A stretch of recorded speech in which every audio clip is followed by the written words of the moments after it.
तो मैं रामेश्वर आपका स्वागत करता हूं अपने YouTube channel history education and knowledge पर।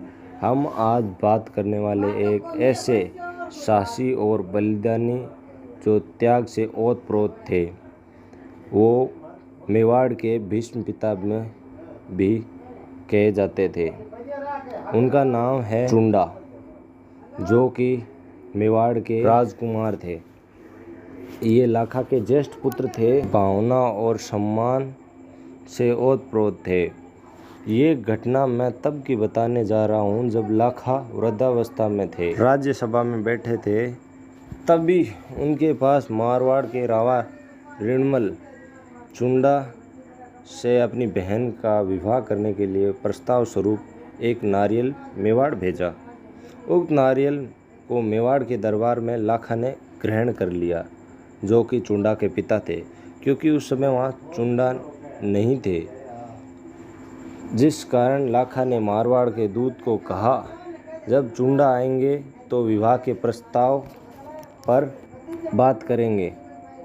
लाखा ने मजाक में दूत से कहा, मुझे नहीं लगता कि ये मुझ जैसे बूढ़े के लिए लाए होंगे। चुंडा तब आखेट के लिए गए हुए थे। जब वे वापस लौटे तो इस वार्तालाप का पता चला तो उन्होंने चुंडा ने राव ऋणमल के इस प्रस्ताव को अस्वीकार कर दिया। यदि मेरे पिता ने विनोद में भी इस प्रस्ताव में रुचि दिखाई है तो मुझे इस प्रस्ताव को स्वीकार करने का कोई अधिकार नहीं बनता। इस बात से राव ऋणमल स्तंभ रह गए। उन्होंने अपनी बहन का विवाह वृद्ध लाखा से करने से मना कर दिया। इस पर चुंडा ने इस विषय में बात करने हेतु मारवाड़ से किसी चारण को भेजने का आग्रह किया। तब चंदन चारण को समझाने के लिए बुलाया गया। चंदन चारण ने चुंडा से कहा कि महाराणा वृद्ध है और यदि हम अपनी राजकुमारी का विवाह उनसे करते हैं तो उन्हें दोनों से उत्पन्न पुत्रों को जीवन भर तुम्हारी सेवा करनी पड़ेगी। ऐसा चंदन चारण रावत चुंडा को बताते हैं, अतः इस विवाह का कोई औचित्य नहीं बनता। इसके जवाब में चुंडा ने कहा, मैं चित्तौड़ पर राज करने के अपने अधिकार का इसी क्षण त्याग करता हूँ। मैं महाराणा और राजकुमारी से उत्पन्न पुत्र का आजीवन सेवक रहूँगा। चंदन ने फिर कहा, है चुंडा, किंतु तब आपके पुत्रों का क्या होगा? चुंडा ने उत्तर दिया, मैं एक लिंग जी की शपथ लेकर कहता हूँ कि मेरा कोई भी वंशज मेवाड़ के सिंहासन पर अधिकार के विषय में नहीं सोचेगा। मेवाड़ के अजन्मे महाराणा को छूने से पूर्व उन्हें मुझसे युद्ध करना होगा। कि राव ऋणमल के पास गया और उन्हें समझाते हुए बोला, चुंडा एक सामान्य वचननिष्ठ व्यक्ति है। ऐसा चंदन ने राव ऋणमल को समझाते हुए बोला।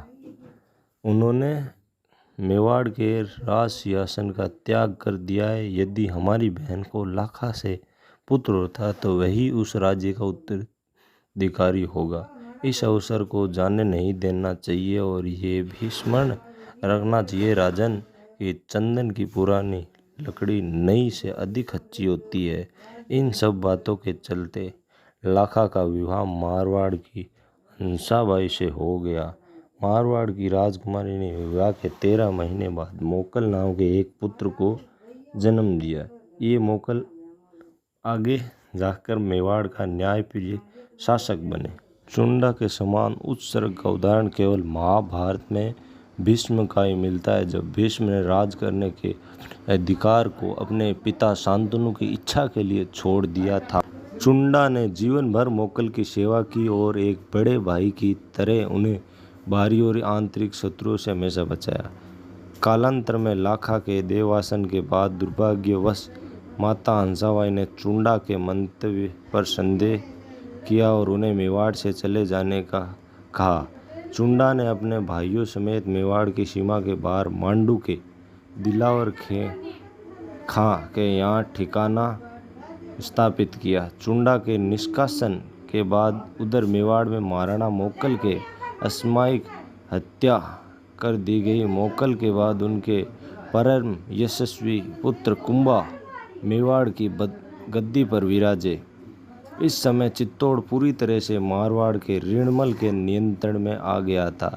ऋणमल वही है जो मोकल का मामा था और हंसा बाई का भाई था। आगे हम बात करते हैं कि कुंभा की दादी के भाई थे जो सिसोदिया राजपूतों को इस प्रकार ऋणमल का मेवाड़ में बढ़ता हस्तक्षेप नहीं सोया। तब उन्होंने एक रात्रि को कुंभा का सेवक इक्का उनके पैर दबाते दबाते रोने लगा। जब कुंभा ने कारण पूछा तो इक्का बोला, चारों तरफ मारवाड़ी आ गए हैं, राठौर मालिक बनेंगे। ये सोचकर रोना आ गया। कुंभा ने अपने माँ सौभाग्यवती से मंत्रणा की। स्वयं को यूं गिरा पाकर माँ बेटे ने चुंडा को पुणे मेवाड़ बुलवाया। ना त्यागी रावत चुंडा पुरानी बातें भूलकर तुरंत अपने सैनिकों सहित कुंभा के पास आ गया। राव ऋणमल की हत्या की योजना बनाई। कुंभा एवं राजमाता के आदेश पर दासी ने उनके साथ प्रेम का दिखावा किया और मदिरा पिलाकर उन्हें नशे में ऋणमल का एक हाथ पलंग से बांध दिया। 8-10 बलवान सैनिक ऋणमल पर टूट पड़े, किंतु इतनी बढ़ी हुई आयु भी में वो बहुत खतरनाक योद्धा था, जिसने मरने से पूर्व एक लोटे से 3 सैनिकों को मार गिराया। किंतु ऋणमल को ये पूर्व अनुमान हो गया था कि उसकी हत्या होने वाली है। इस पर उसने अपने पुत्र जोधा को पहले ही चित्तौड़ से बाहर भेज दिया था। ऋणमल की हत्या के बाद चुंडा को जोधा को मारने भेजा गया। जोधा मारवाड़ की तरफ भाग गया, जहां मंडोर पर चुंडा ने चढ़ाई कर विजय प्राप्त की।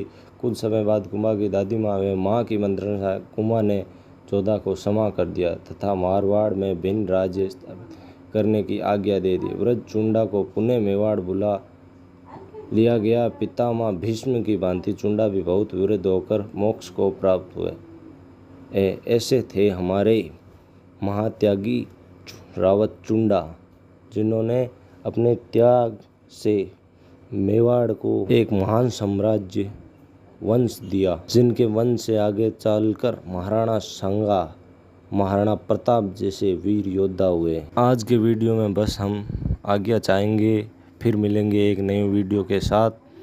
तो हमारी इसी मेहनत पर आप लाइक, सब्सक्राइब एंड शेयर कर दीजिए प्लीज़।